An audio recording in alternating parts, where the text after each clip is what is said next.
Ayo tengokin teman-teman yang belum dapat hidayah. Umur di tangan Allah, kesempatan di tangan Allah. Jibril alaihissalam turun kepada Rasul mengabarkan, barang siapa dari umatmu dia melakukan dosa, melakukan keburukan seumur hidupnya, 1 tahun, 1 bulan, 1 minggu, 1 hari, bahkan ketika ruhnya gargir, malam gargir, gara-gara berbulak balik di tenggorokan, dia nggak bisa berkata apapun kepada Allah, tapi matanya menatap memohon kepada Allah, hatinya bersungguh-sungguh kepada Allah, minta ampun kepada Allah. Allah subhanahu wa ta'ala akan memberikan ampunan kepada mereka.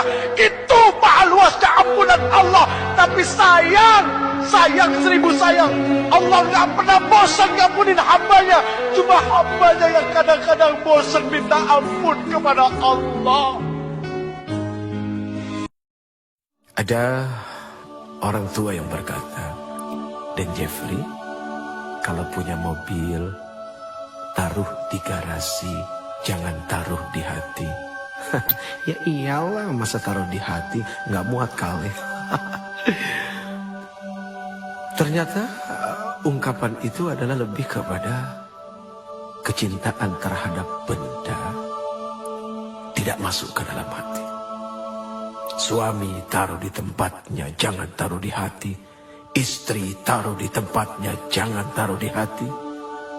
Anak-anak, harta benda dan jabatan, taruh di tempatnya, jangan taruh di hati. Kalaupun mereka harus ada di hati, biarkan ada di kulit luar hati.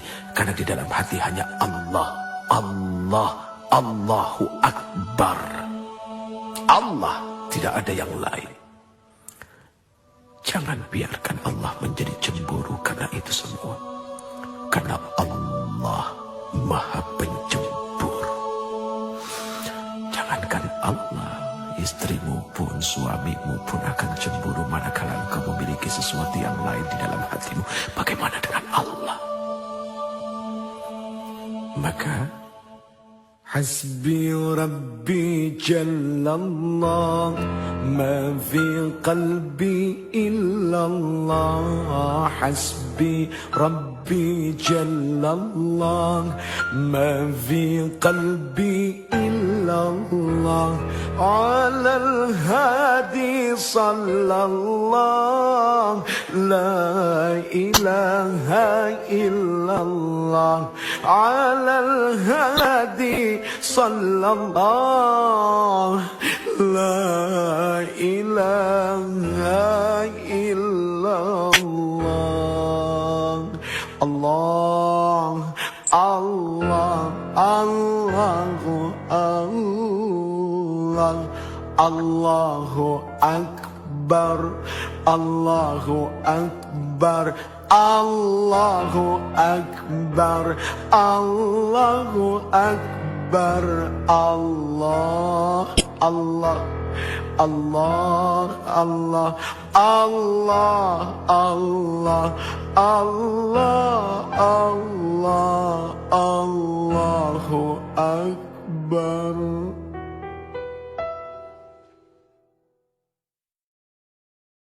Istighfar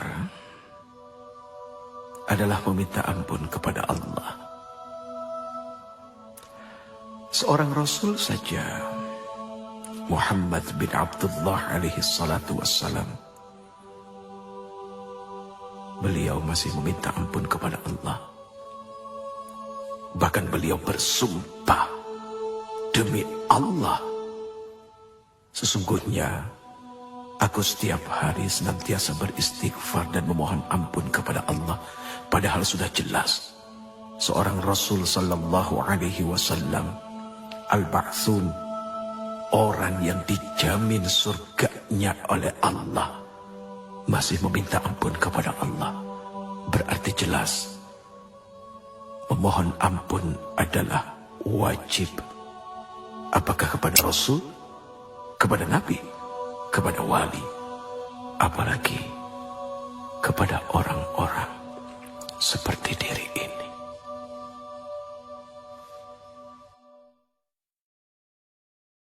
Ada kejadian cukup lumayan lucu, tapi mendatangkan hikmah yang sangat luar biasa besar. Sekali waktu Allah Subhanahu wa taala izinkan kami berangkat berumrah menuju Baitullah, kemudian berziarah datang kepada Rasul sallallahu alaihi wasallam. Begitu sampai di dalam masjid, tiba-tiba diri ini tanpa sengaja melihat seorang laki-laki, orang Indonesia yang bekerja menjadi apa ya istilahnya, marbot kali ya. Persisnya adalah orang yang suka membersihkan masjid. Kemudian terjadi obrolan, Assalamualaikum, Waalaikumsalam. Uce, apa kabar? Hati ini senang juga sih dikenal orang, padahal nggak bagus ya punya hati seperti itu. Akhirnya terjadi obrolan sederhana. Sudah berapa lama kerja di sini? 3 bulan, Uce. Oh, pernah ke makam Rasul? Aduh, Uce, pernah. Sehari semalam saya di dalam, di dekat makam Rasul. Saya menyapu, saya membersihkan. Langsung tiba-tiba saja diri ini memeluk orang itu, ya Allah. Apa yang telah membuat dia begitu mudah bisa masuk dekat dengan Rasul sallallahu alaihi wasallam? Sementara kami yang berulang kali bolak-balik datang berhaji berumrah, tapi begitu sangat sulitnya untuk mendekati Rasul. Ada apa? Akhirnya duduk di raudhah berpikir. Allah berikan jawaban. Oh, ternyata kalau ingin bertemu dengan Rasul, tidak usah bawa uang, bawa pel sama sapu. Bingung kan? Sapu. Hanya dengan membawa sapu dia bisa sedekat itu dengan Rasul. Inilah terkadang orang suka merendahkan jabatan orang lain yang lebih rendah daripadanya. Padahal maaf, seorang manajer belum tentu sering-sering bisa ketemu dengan seorang presiden direktur. Malah office boy-nya yang hampir setiap hari ketemu dengan presiden direktur. Bahkan bukan tidak mungkin seorang office boy bisa duduk di kursi presiden direktur ketika dia ngebersihin kamarnya. Ini kan subhanallah, perkara sederhana. Sapu, apa arti sapu? Sapu itu punya sifat membersihkan.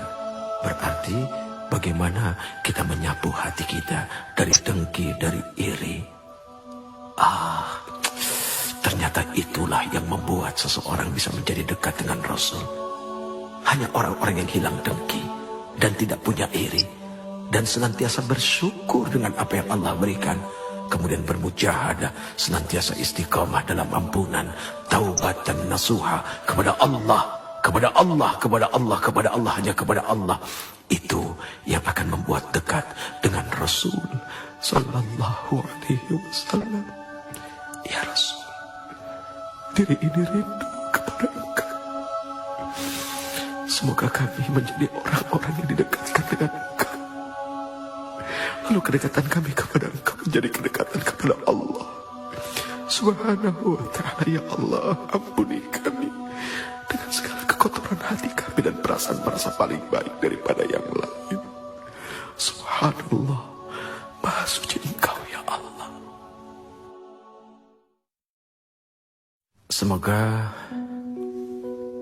kita dijadikan orang-orang yang pandai mensyukuri apa yang telah diberikannya.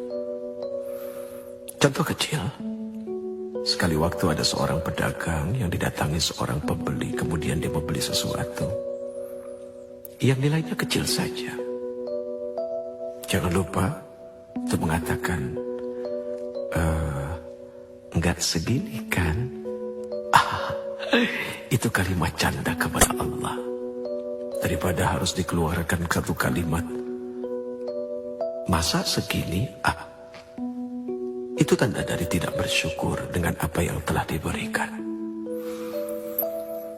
Manusia wajib bersyukur karena Allah Subhanahu wa ta'ala telah berikan modal yang besar kepadanya.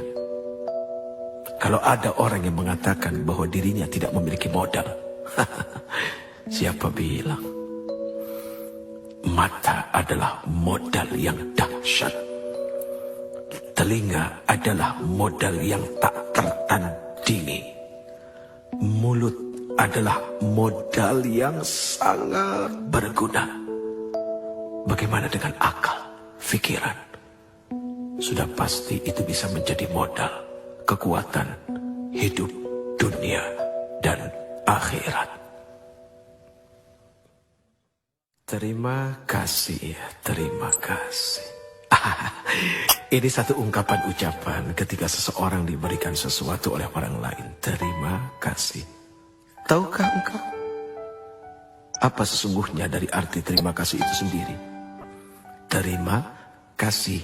Kalau sudah terima, jangan lupa ngasih. Tidak ada ketika orang diberi kemudian lalu mengucapkan terima simpen ya, tidak. Tapi terima kasih artinya ketika dia sudah menerima, dia berjanji akan mengasihi. Dan ketika mengasihi sudah pasti dengan kasih. Tidak ada caci maki, tidak ada penyesalan, dan semua diberikan dengan lapang dada. Barang siapa yang senantiasa memberi, maka dia tidak akan pernah menjadi orang miskin di dunia dan di akhirat.